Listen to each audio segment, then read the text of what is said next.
கொண்டாடி மகிழ குறைவற்ற செல்வம் வேண்டும்.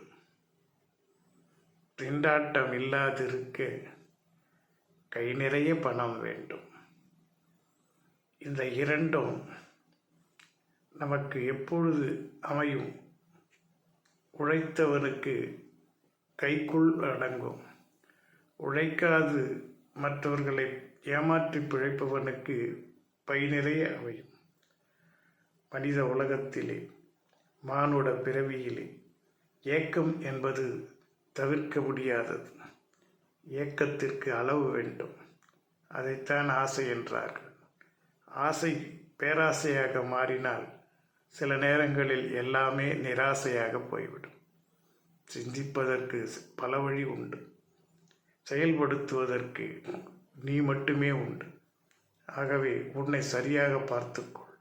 அப்பொழுதுதான் இந்த உலகத்தை நாம் உள்ளவரை கடத்தி நடத்தி செல்ல முடியும். சிந்திப்போமா? எல்லாம் இன்பமயம்.